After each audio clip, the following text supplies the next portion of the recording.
愿做大家平安。今仔是2020年10月29。今仔日的经文是诗篇107篇第1节到第7节，33到37节，约书亚书第1章第1到11节，罗马书第2章第17节到29节。今仔日要甲大家三个分享的主题是律法还是救恩。今仔日的经文，约书亚书第1章记载约书亚接续一个摩西带领以色列人准备要进入这个应允之地，上帝甲伊所讲的话。除了上帝一再强调讲叫伊毋免惊，着爱刚强以外，上帝提醒约书亚爱遵守摩西一切的法律，就会当来得救。毋知影咱读到即段的经文，还是讲今仔日的两个所在的经文，约书亚书甲罗马书，即个保罗对罗马教会信徒所讲的话，是毋是会淡薄感觉有小可疑问？搁会记得伫福音书内底，咱时常看见耶稣基督对遮个法利赛人、经学士，因所强调的律法主义有真侪的批判。这到底是会怎样？到底圣经的教示是安怎？基督徒要安怎看待律法呢？伫昨咱的每一个读经的分享的中间，咱也有讲到遵守上帝的诫命这个题目。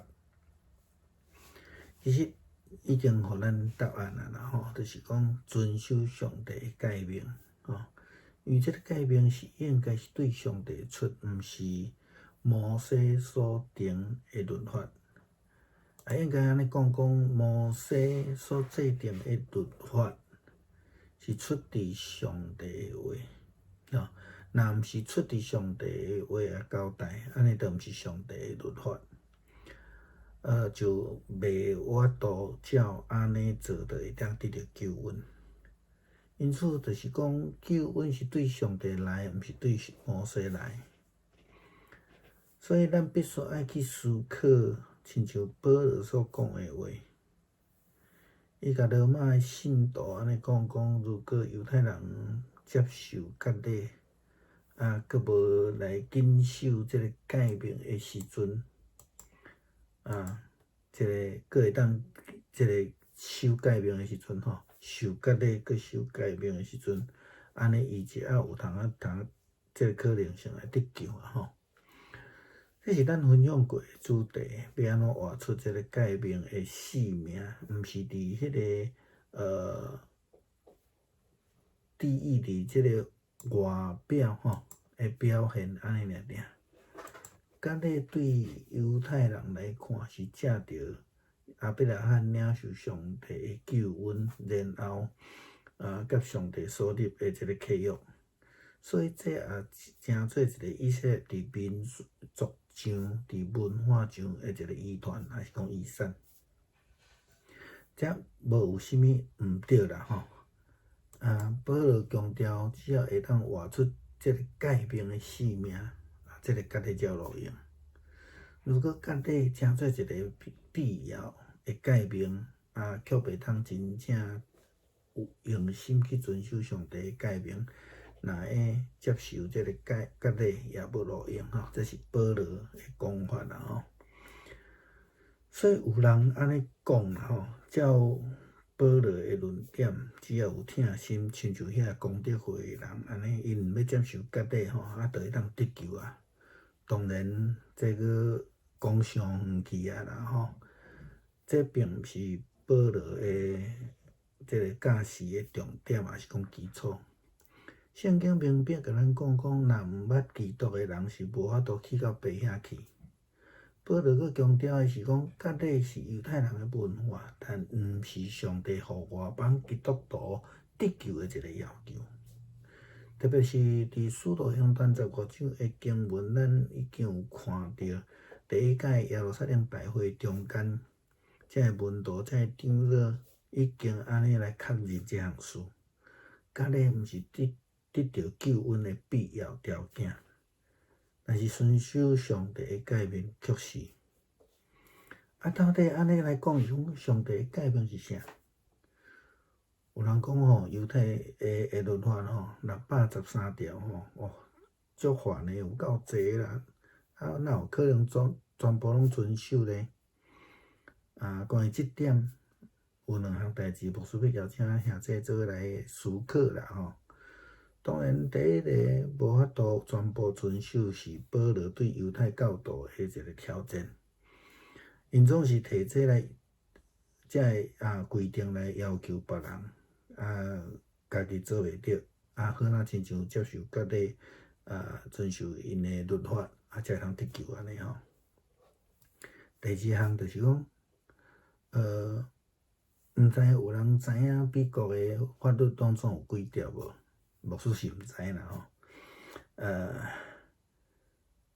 台湾的律法专书，也是讲即个民法啦、刑法等等的，拢总有几条。当然我嘛无解清楚啦吼。但是有一项代志真确定的是讲，遮内底有真侪规定，毋是为我来定的，我嘛无需要全部拢甲背，也袂影响到我，因为我袂去犯。为什么袂去犯？因为我有上帝互我的原则甲标准。我若活伫上帝的原则，就是咱咧讲的诫命的下面。就算有千万条的规定，也无法度限制我，因为上帝互我的是伊的救恩。上帝的诫命是啥？耶稣基督讲是听上帝，听别人亲像家己，而且爱去实践。你若彼此相听吼，别人就要安尼知你是我的学生吼。这是牧师家己的迄个浓缩的版本啦吼。所以最后咱要来思考是讲，诫命毋是得救恩的来源啦。活出诫命，却表达出咱是属于上帝的，是军队主的。因为无赏赐别的救恩，只有上帝才着耶稣基督所赏赐互咱的，才是咱要得到的救恩。诫命嘛是对上帝来，所以救恩嘛是对上帝来。诫命毋是救恩的条件，但是你着爱守这个诫命，因为迄是上帝的话。弟兄姊妹平安，今天是2020年10月29号。今天的经文是诗篇107篇第1到第7节，33到37节，约书亚书第1章第1到11节，罗马书第2章17到29节。今天要跟大家分享的是律法与救恩。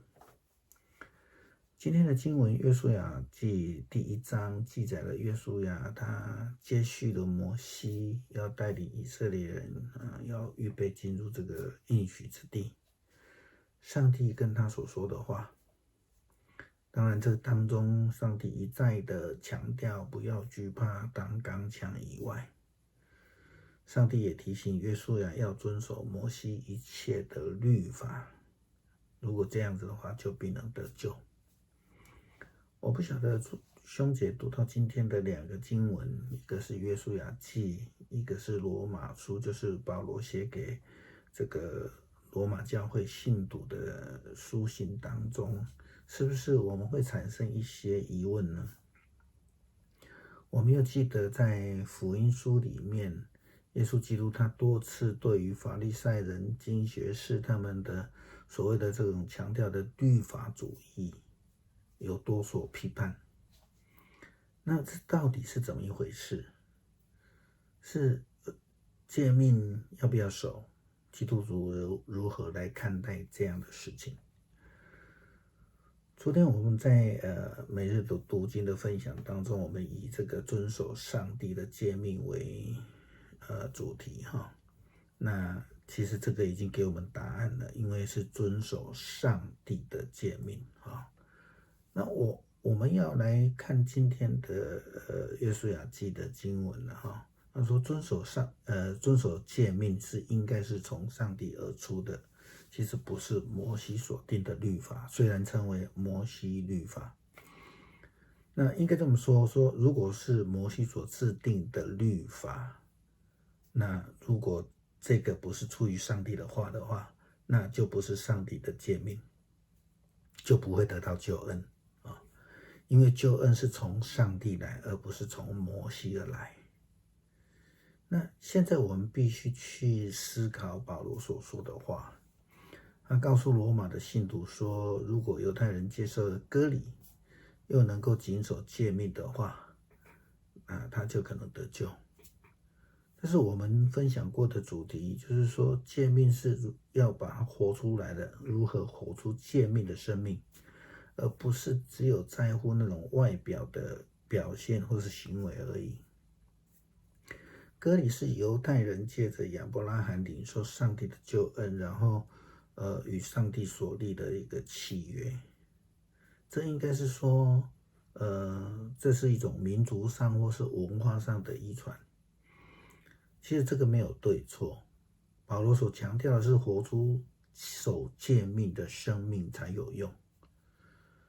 那如果把这个割礼只当成一个必要的诫命，是一种外在的要求，把犹太的文化强加在外邦，那就而且不能够遵心的遵守上帝诫命的话，那接受割礼也是没有用的啊。这是保罗所强调的。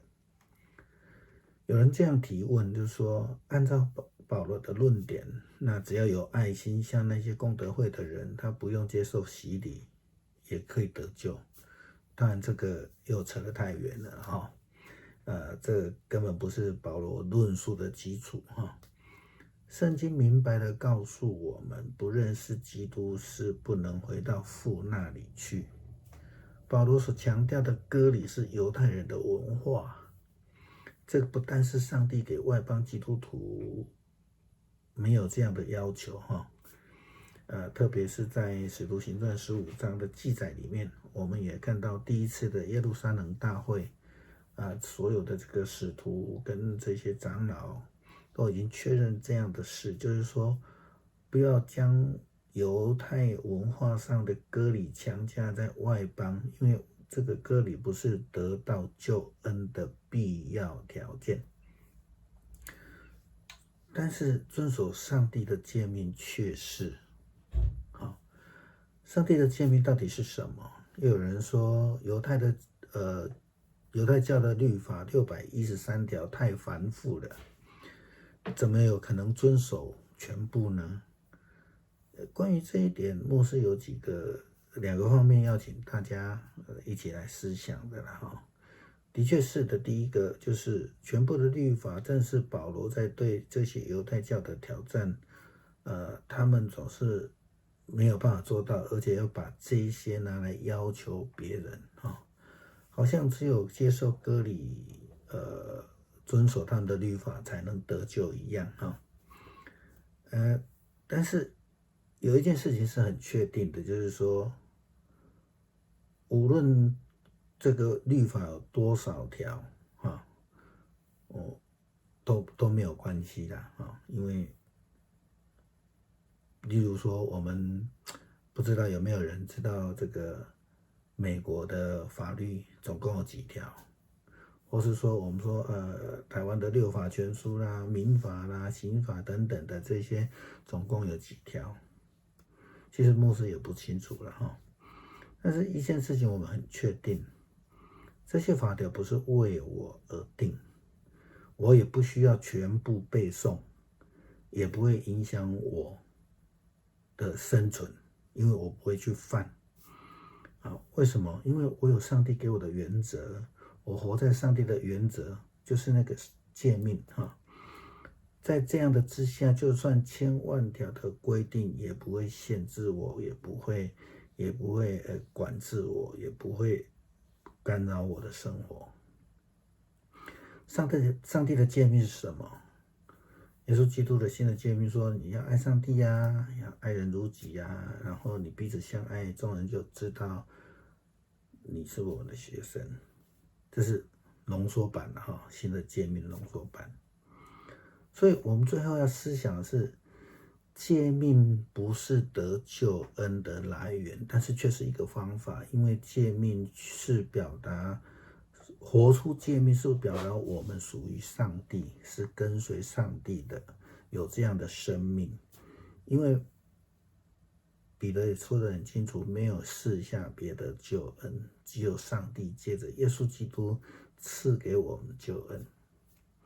救恩是从上帝来，律法是上帝所给，守着上帝的诫命，就能够得到上帝所给的救恩。但是诫命本身不会给我们救恩，我想这个要分得清楚。